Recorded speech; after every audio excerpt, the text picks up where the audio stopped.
Flora, ¿cómo estás? Muy bien.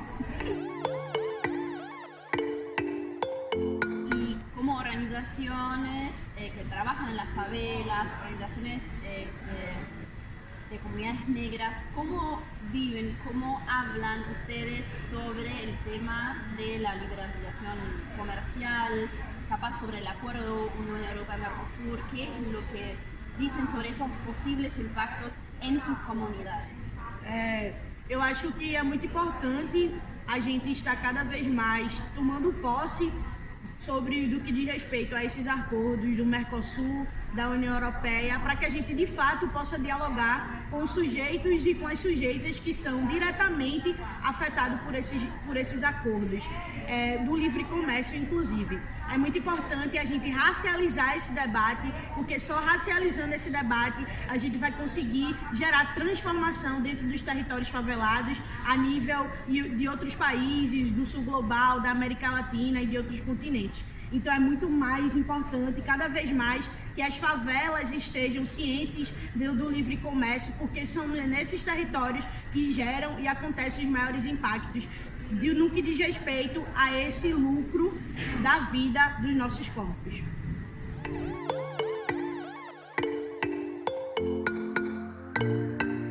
Hola Tania, ¿cómo estás? Olá, tudo bem? Olá, boa tarde. Eu sou Tânia Chantel.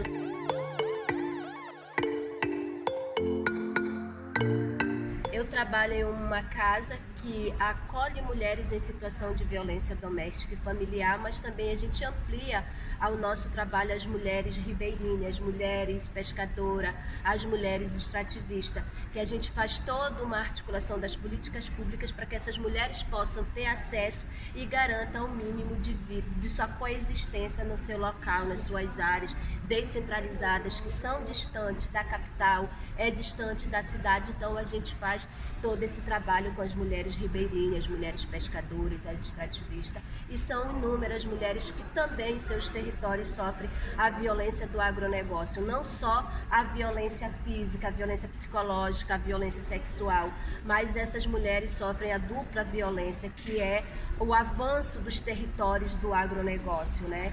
Então a gente tem feito também esse enfrentamento, a gente tem trabalhado para que essas mulheres elas possam ser resistentes quando seus territórios estão sendo invadidos.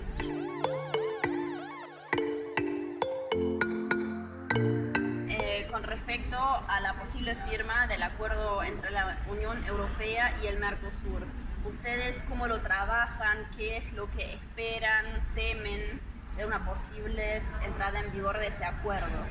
A nossa região amazônica ela já está sendo uma região muito explorada, né?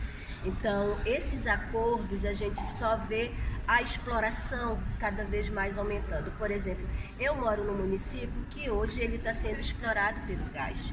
Então, assim, fazer a exploração desse gás nesse território de 3 municípios que fazem parte, por exemplo, nós estamos tendo um índice altíssimo de violência sexual contra adolescentes que estão, sobretudo, tendo seus corpos violados para que garanta, por exemplo, alimentação para suas famílias. Então, o avanço desse tipo de negócio na nossa região, ele não é agora, ele não é presente de agora, ele já é um avanço histórico, só que agora a gente está vendo isso com mais efetividade, tendo uma visibilidade maior. Nós temos projetado, por exemplo, essa região chegar aproximadamente 5 mil homens. O que é 5 mil homens chegando numa área para estar fazendo exploração de gás? Então, não é só a questão do gás que a gente sofre com isso, mas também os nossos territórios pesqueiros, eles são territórios, sobretudo, que sofrem avanços, né? E aí a gente vê o desequilíbrio também que ocorre proveniente a esse tipo de exploração ambiental, e aí nós estamos sofrendo atualmente a maior estiagem no nosso estado do Amazonas. Os rios, os ribeirinhos que têm uma quantidade de água potável a serviço para garantir a sua existência, hoje os rios praticamente estão todos secos. tem que estar fazendo mutirão para garantir água potável para esses ribeirinhos.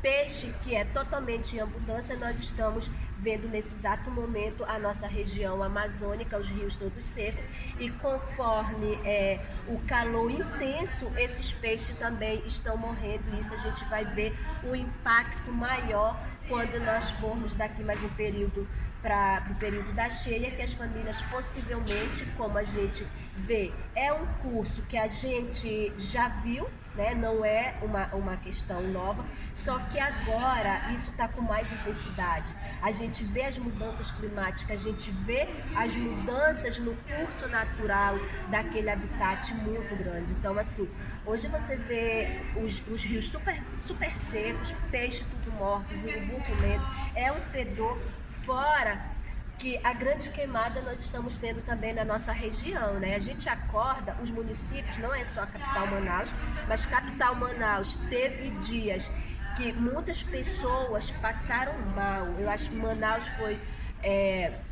do estado, a capital que mais sofreu com isso, estou falando da região do Amazonas, tá? E assim, os idosos, os PCD, as pessoas que têm algum tipo de enfermidade foram parar nas UPAs, porque a fumaça era tanto que atacou a questão respiratória. E aí a gente vê também nos nossos municípios pequenos e até mesmo as comunidades ribeirinhas sofrendo com esse grande quantitativo de fumaça. Então, assim, ainda nem foi assinado, mas a gente já vê que está tendo impacto negativo na vida das pessoas. E, sobretudo, as mulheres que têm essa carga maior de cuidar. Porque quando isso tudo ocorre, a maioria quem cuida dessas questões que estão, das pessoas que estão com enfermidade, dos idosos, das crianças, dos PCDs que mais foram afetados com isso são as mulheres. Então, assim, a gente não está romantizando, nós estamos falando o que realmente está acontecendo na nossa região, o que realmente está acontecendo especificamente nessas áreas onde que a gente mora, né? E aí, se a gente quiser um território de fato livre da transgenia, um território livre de todas essas mazelas, porque o desenvolvimento é taxado para nós como uma coisa boa, mas quando a gente vai ver no campo social da vida das pessoas, também a gente vê grandes tragédias que deixam desses grandes projetos na nossa região.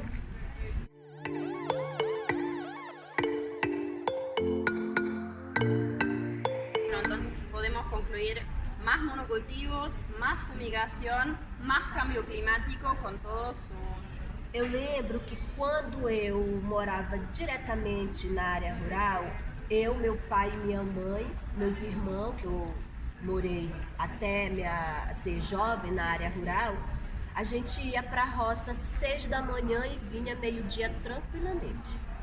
Hoje, meu pai permanece na roça, ele tem que sair 5 da manhã, quando é 9 horas ele tem que voltar, porque o calor está intenso demais. A gente é como se o sol, a gente diz que no Amazonas o sol está para uma pessoa, é como se os raios ultrapassasse a nossa pele e queimasse o sangue, queimasse os ossos. Então é isso que nós estamos sofrendo hoje. E à tarde tem que deixar o sol baixar mais para poder as pessoas voltarem. Então quem trabalha na agricultura está sofrendo grandes impactos com o calor. E isso é proveniente da forma mal utilizada que está sendo dos recursos naturais. A gente precisa fazer com que o desenvolvimento é importante, mas de que forma esse desenvolvimento chegue, mas as pessoas possam aprender a coexistir também na nossa região amazônica, porque não sabe conviver. Eu acho que o Nordeste tem uma experiência bem interessante, que é convivência com o semiárido brasileiro. Eu acho que vai ser preciso também que os amazonenses e os amazônidas aprendam a conviver com a sua realidade. Porque dizem que a gente é o pulmão do mundo, né? Mas do jeito que nós estamos hoje, eu acho que nós não vamos salvar o mundo, nós vamos salvar nem as pessoas que moram na região. E tem muita política pública investida, o governo tem investido muito. Só que eu acho que não está sendo um investimento correto, porque se tivesse a gente não estava sofrendo toda essa desestrutura ambiental que nós estamos sofrendo. Por exemplo, nós também somos uma área de porto graneleiro, né? E não é só sobre isso a nossa região também. Nossa água do Rio Amazonas também é retirada.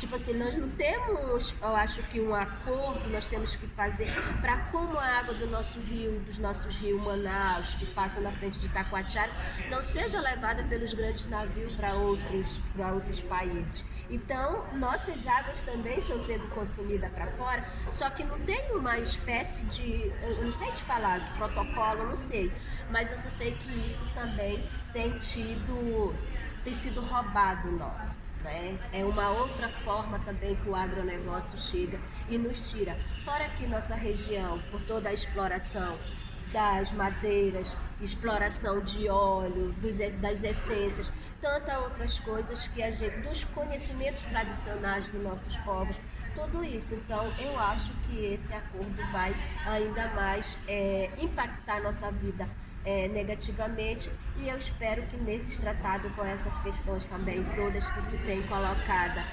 dos pagamentos por serviços ambientais, a gente não acorde fazendo parte de um acordo grande, que a gente não possa mais utilizar os nossos recursos naturais para que a gente mantenha a nossa existência. Muchas gracias.